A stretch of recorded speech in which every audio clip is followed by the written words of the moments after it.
મકર સંક્રાંતિના દિવસે ગાય અને કૂતરાને આ એક વસ્તુ ખવડાવી દો, તેનાથી તમને અનેક ઘણું પુણ્ય મળશે। નમસ્કાર મિત્રો, રાધે રાધે, જય શ્રી કૃષ્ણ। મિત્રો, હિન્દુ ધર્મમાં મકર સંક્રાંતિનું મહત્વ સંક્રાંતિમાં સૌથી વધુ માનવામાં આવે છે। એક વર્ષમાં કુલ 12 સંક્રાંતિ હોય છે। જ્યારે સૂર્ય કોઈ પણ રાશિમાં પ્રવેશ કરે છે ત્યારે તેને સંક્રાંતિ કહેવાય છે। સૂર્ય મકર રાશિમાં પ્રવેશે તેને મકર સંક્રાંતિ કહેવામાં આવે છે। મકર સંક્રાંતિના દિવસે સૂર્ય દેવની પૂજા કરવાથી ખૂબ જ શુભ ફળ મળે છે।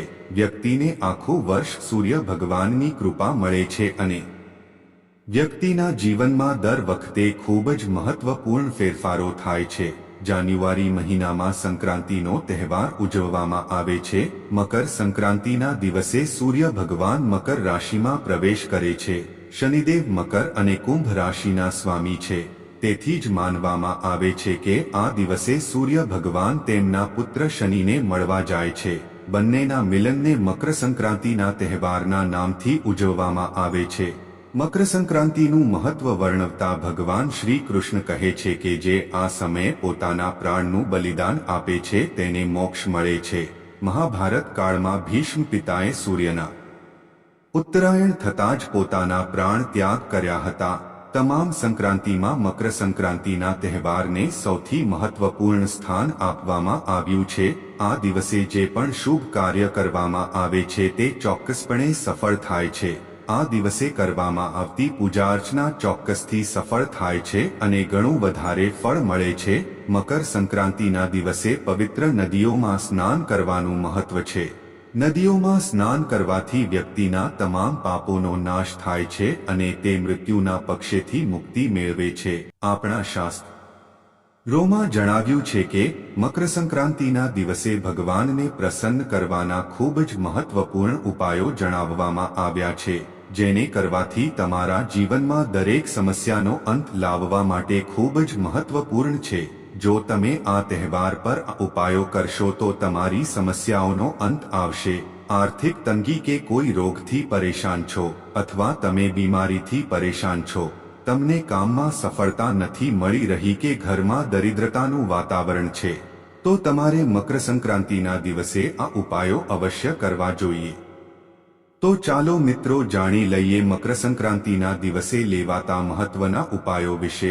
મિત્રો, મકર સંક્રાંતિના સૌથી મહત્વપૂર્ણ ઉપાયનો ઉલ્લેખ શાસ્ત્રોમાં કહેવામાં આવ્યો છે। જો તમે દરરોજ સૂર્યને પાણી અર્પિત નહીં કરતા તો મકર સંક્રાંતિના દિવસે સૂર્યદેવને પાણી અવશ્ય અર્પણ કરવું જોઈએ। આનાથી તમને સૂર્ય ભગવાનની વિશેષ કૃપા પ્રાપ્ત થશે। મકર સંક્રાંતિના દિવસે સૂર્ય ભગવાન અલૌકિક છે। આ દિવસે સૂર્ય ભગવાનની પૂજાનું ખૂબ મહત્વ છે। જો તમે થોડા તલ ઉમેરી શકો છો અને સૂર્યને જળ અર્પિત કરતી વખતે પાણીમાં ગોળ નાખવાથી વધુ શુભ ફળ મળે છે। આ દિવસે સૂર્યને અર્પિત કરવાથી તમારા જીવનના તમામ ગ્રહો પ્રભાવિત થશે, તમે શાંત થશો અને તમને ગ્રહદોષથી રાહત મળશે। તમારા જીવનમાં મુશ્કેલીઓ ચાલી રહી છે, તમારી લાંબા સમયથી અટકેલી સમસ્યા પણ પૂર્ણ થશે। જો તમે કોઈ રોગ કે બીમારીથી પરેશાન છો તો આ ઉપાય અવશ્ય કરો। સૂર્ય ભગવાનની કૃપાથી તમને રાહત મળશે। તમામ સમસ્યાઓથી તમે રોગ અને બીમારીઓથી મુક્ત રહેશો। ભગવાન સૂર્યની સાથે સાથે મકર સંક્રાંતિના દિવસે ભગવાન વિષ્ણુ અને દેવી લક્ષ્મીની પૂજા કરવાનો નિયમ છે। આ દિવસે ભગવાન વિષ્ણુ અને માતા લક્ષ્મીને તિલક ચઢાવવાથી ફાયદો થાય છે। સંક્રાંતિના દિવસે ગરીબીમાંથી મુક્તિ મેળવવા માટે સફેદ તલમાંથી લાડુ બનાવવામાં આવે છે, પરંતુ આ દિવસે કાળા તલમાંથી લાડુ બનાવવાનું પણ અનેરું મહત્વ છે। આ દિવસે કાળા તલ અને ગોળમાંથી બનાવેલા લાડુ અર્પણ કરીને શનિદેવના આશીર્વાદ મળે છે અને શનિદેવ જીવનમાં ચાલી રહેલી દરેક સમસ્યામાંથી મુક્તિ મેળવે છે, ભગવાન મોક્ષ આપે છે। સંક્રાંતિના દિવસે તમારે શનિ મંદિરમાં જવું જોઈએ અથવા તમારા ઘરના દરવાજે આવતા કોઈ ગરીબ વ્યક્તિને કાળા તલના લાડુ દાન આપવા જોઈએ અને શનિદેવને પ્રાર્થના કરો, શનિદેવ તમારી મનોકામના ચોક્કસપણે પૂર્ણ કરશે. સંક્રાંતિના દિવસે 14 નંબરની કોઈ પણ પરિણીત સ્ત્રીને તેલ અને ગોળના લાડુ ખવડાવો. તેનાથી ભગવાન સૂર્ય પ્રસન્ન થાય છે અને સુખ અને સૌભાગ્યમાં વધારો થાય છે.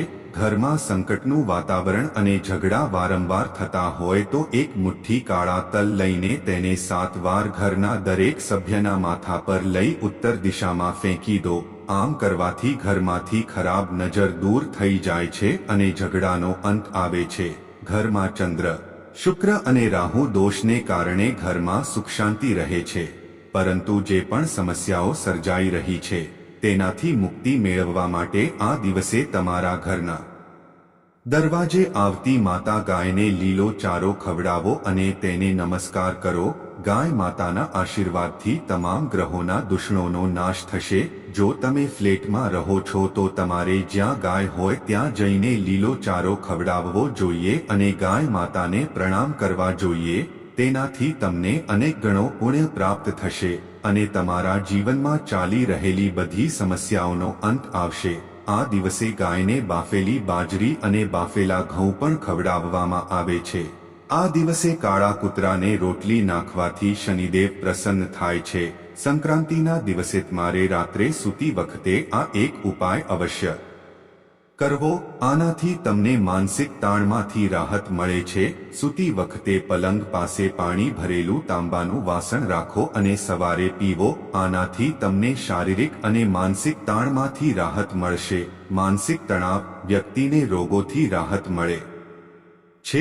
મકર સંક્રાંતિ પર સૂર્યથી શુભ પરિણામ મેળવવા માટે તાંબાનો સિક્કો અથવા ચોરસ ટુકડો નદીમાં તરતો હોવો જોઈએ, કારણ કે તાંબાને સૂર્યદેવની ધાતુ માનવામાં આવે છે.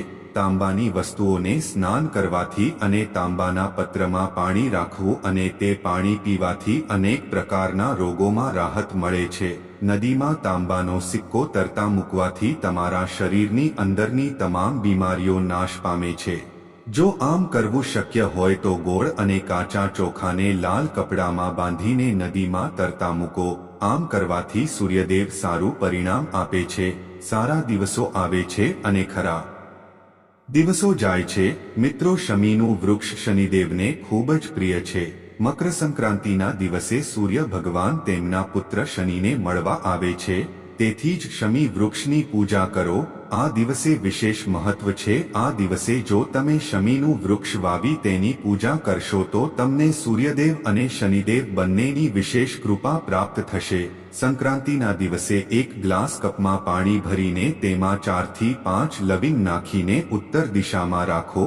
આમ કરવાથી ઘરમાં ધનની વૃદ્ધિ થાય છે અને ઘરમાં દેવી લક્ષ્મીનું આગમન પણ થાય છે. સાથે જ ઘરમાં સુખ શાંતિ આવે છે. સંક્રાંતિના દિવસે રાજા ભગીરથે તેમના પૂર્વજોને તર્પણ અર્પણ કર્યું હતું. તેથી આ દિવસે પૂર્વજોને પ્રસન્ન કરવાના ઉપાય કરવા જોઈએ. આ દિવસે તમારે દાન અવશ્ય કરવું જોઈએ. ખાસ કરીને તમારા પૂર્વજોના આશીર્વાદ મેળવવા માટે પૂર્વજોના નામ પર કોઈ બ્રાહ્મણ અથવા કોઈ ગરીબને તમારી શક્તિ મુજબ દાન કરવું શ્રેષ્ઠ છે. તેનાથી પૂર્વજો પ્રસન્ન થાય છે. તેથી મિત્રો, આ રીતે મકર સંક્રાંતિના દિવસે તમે ભગવાન સૂર્યની કૃપા મેળવી શકો છો. આશા છે કે તમને આ માહિતી પસંદ આવી હશે. વિડીયોને લાઈક કરો અને કોમેન્ટમાં જય સૂર્યદેવ લખવાનું ભૂલશો નહીં અને ચેનલને સબસ્ક્રાઇબ અવશ્ય કરી લેજો. જય શ્રી કૃષ્ણ.